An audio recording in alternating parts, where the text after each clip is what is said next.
Hey everybody, and welcome to this video.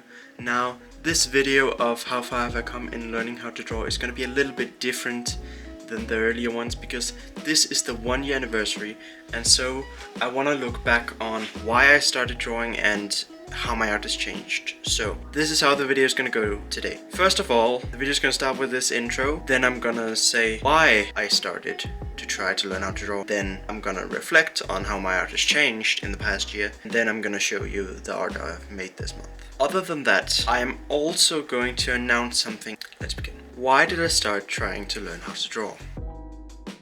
So I started trying to learn how to draw on the 29th of September 2024 with this drawing of a wolf. That's at least what I say to most people. The truth is, that's not entirely true. My actual first attempt was this drawing on the 29th of January, or at least I think that was the date, which is also of a wolf. The reason why I don't quote that one as being my first attempt is because it didn't lead anywhere. I drew it and then I just didn't try again. But then on the 29th of September, exactly 8 months later, I think, I decided to start trying. And I had fun and I had the time to continue and so on and so forth. Why did I start these two attempts? Well, that can all be boiled down to one word: animation.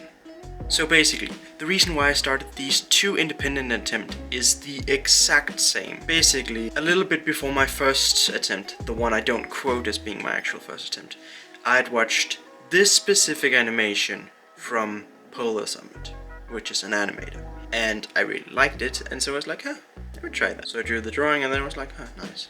And I just didn't do anything else. Then a few months later, in September, and also a bit before September, I had started watching Polar Summit again, and also more animators. Most notably Flocky Walker and Blackie Scootfur. Those are two other animators, and I really liked how all those three people animated, and I really liked the wolf, dog, or fox aspect. Basically, I liked the four-legged fluffy animals that they animate. And then I was like, I want to try that again, but this time I had more motivation since I had watched more than just one video. This time it was a lot of videos from a lot of different people, and I was like, sure, I'll do that. And so that led to this attempt, which then led to this attempt, which then led to this attempt, and so on and so forth. And that's how we ended up here, because I watched some animations that I liked. That's also one of the reasons why my art style is how it is. It's very cartoony, if you can call it that. It's very simple, and that's because I'm inspired by these simpler art styles that are used in these animations. How has my art changed through the past year? My art has changed in a few different ways. First of all, I've just gotten more experience, so of course the art looks better, which it's kind of obvious. When you try over and over again and you actually try to learn, you get better. But how has it actually changed if we look more into it? Well, my original style was very, very, very inspired by Polar Summit. You can see the more square snout, if that's what it's called. You can see it's a lot more square. When I started, when I didn't know how to do something, I would just look how Polar Summit did it, and then I wouldn't copy it. I would look at it, and then several hours later I would draw it. So I wouldn't just copy it, I would take inspiration from it.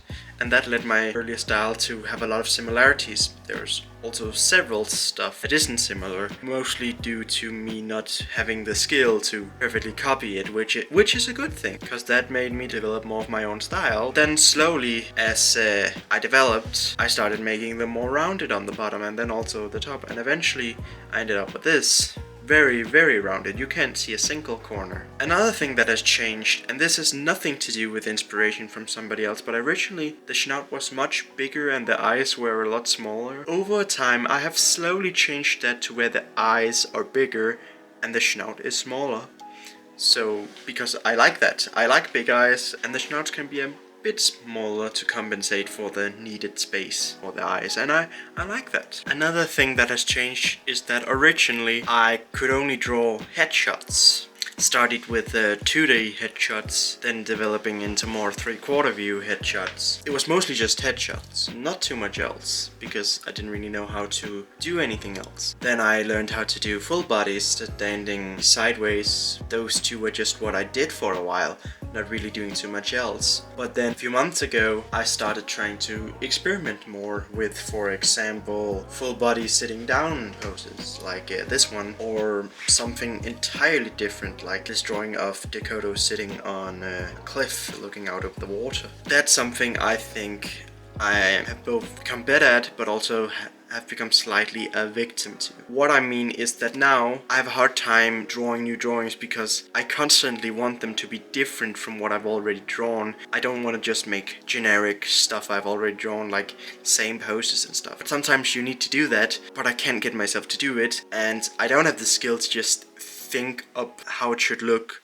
without making it look like something I've already drawn, and that makes it so that the amount of drawings I make have decreased because I spend too much time thinking about how in the whole world do I want this to look, and then not getting anything drawn on the page. It has its pluses and minuses. Pluses are, for example, that the drawings that I then do make become a bit more unique. Minuses is that I draw less. Now, I kinda lied at the start.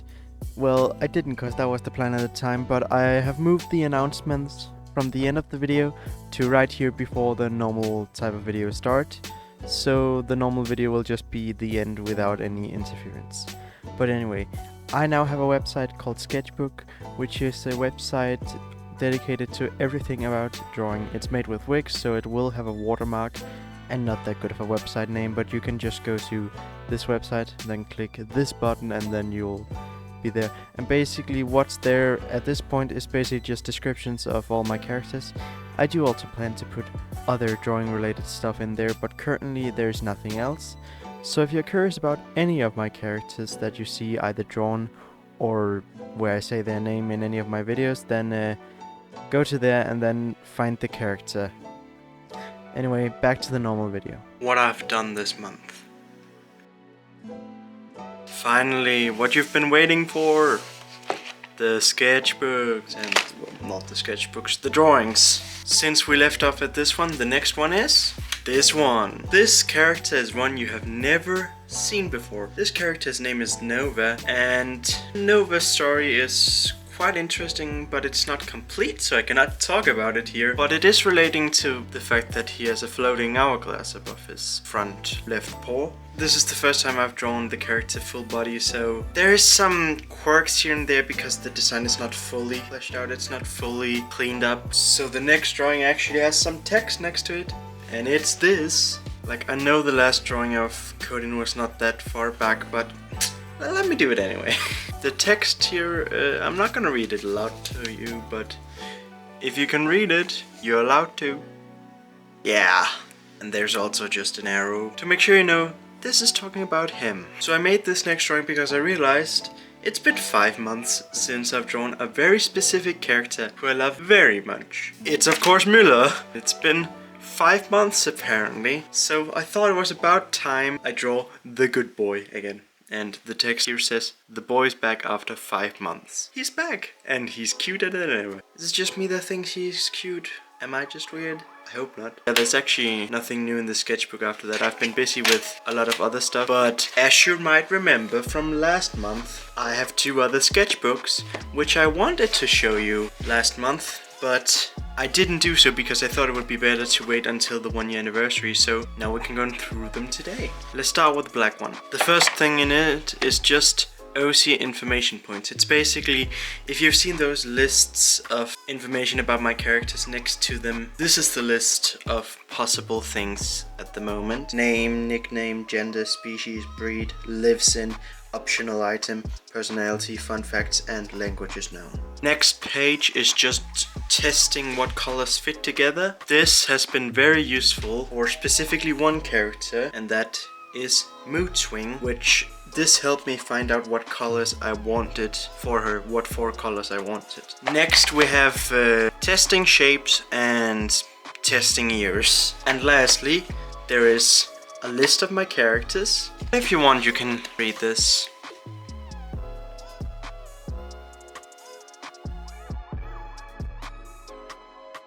First of all, there is this. This is basically just a drawing of Coden in a dark forest, looking scared up at the rising full moon. He has a very good reason to be scared of the full moon. There's this sketch I used. So this one is extremely simple. It's basically just me having taken the airbrush and just colored some rings, starting with dark yellow, then taking a more normal yellow and like also making the size of the brush smaller, then taking a much more bright yellow and shrinking the paintbrush even more, then taking white and putting some of that in the middle. I also think I made it white again and then just put some white over everything a little bit. So this one is another background that's meant to be used for my music. It's just 2 layers. This background is basically me having made some squares of black, then a very dark purple, then a much brighter purple, then a darker blue, then a bit of a brighter blue again, then a very light blue, and then a white. Then I took that square many times and just copy and pasted it. Copy and then I pasted it and then I turned it and then I did it again and turned it again and so on and so forth. And then when that was done, I then just took this specific brush and I basically just smeared it. What I then did was I went up and took this one and I basically just, you get the base idea. And the logo itself that's on top of here is made separately. It's just a simple mirror image where this half is the same as the other half, made very simply with the lines and circles. And then what I did was I imported it and I added a bunch of built-in effects from Krita and it made it this. If you want to see the exact effects, these are the ones. There's drop shadow with these settings, inner shadow with these settings, and outer glow with these settings. That's for this video. This is the 1-year anniversary of trying to learn how to draw, and well, this might be the last one of these, at least on this channel, at least in a while. I don't know if I'll do another one of these, but I thought I would at least just make it to the 1-year anniversary. Thanks for watching. See you in the next video of mine you watch, maybe on one of my other channels, but who knows, or maybe you'll never watch me again. And yeah, bye.